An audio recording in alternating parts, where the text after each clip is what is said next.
Bonsoir à tous, j'espère que vous êtes tous super bien. Là on se retrouve pour une toute petite vidéo et je vais vous expliquer pourquoi peut-il pleuvoir à des températures négatives. En fait, je vais vous expliquer, il peut pleuvoir jusqu'à en théorie moins 39 degrés et à moins 40 c'est tellement froid que ça se transforme automatiquement en glace, coûte que coûte, a priori.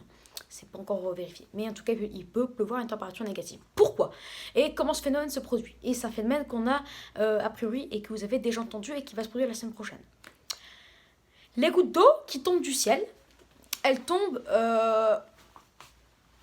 j'ai envie de dire, elles commencent à tomber en glace. Donc ça, en fait, c'est le début de ce phénomène, à une altitude proche des nuages.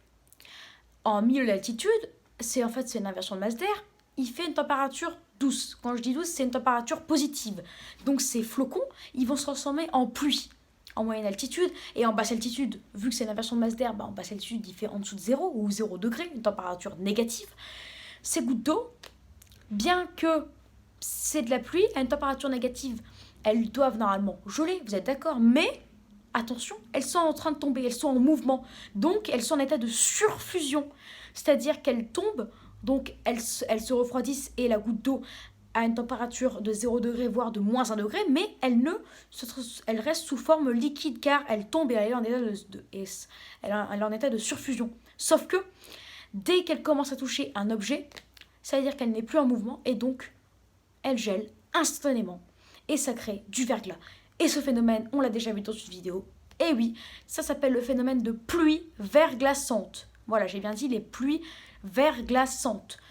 Et c'est un phénomène qui va se produire la semaine prochaine. Et il faudra faire attention parce que avec les brouillards givrons, on a maximum 7 verglas, un tout mini peu, donc 0,1 0,2 cm. C'est pour ça que j'ai corrigé ce que j'avais mis pour la ville de Dijon une fois à cause des brouillards givrants vraiment persistants toute la journée. J'avais mis 1 cm, c'est complètement faux, je m'étais trompée, en fait c'était 0,1 à 0,3. Mais la pluie verglaçante peut amener à jusqu'à ça de verglas. Ça de verglas, ce que vous imaginez, c'est énorme. Ça de verglas. En fait, ça, c'est l'épaisseur qu'on a dans une patinoire. Donc en fait, c'est vraiment une patinoire et c'est un phénomène qui va se produire la semaine prochaine. On va voir où et quand.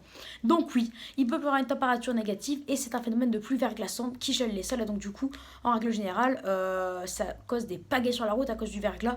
Pour vous dire, c'est pire que la neige. La neige, ça glisse, mais ça glisse pas autant que quand on roule ou on marche même sur une patinoire qui a été créée par cette pluie verglaçante.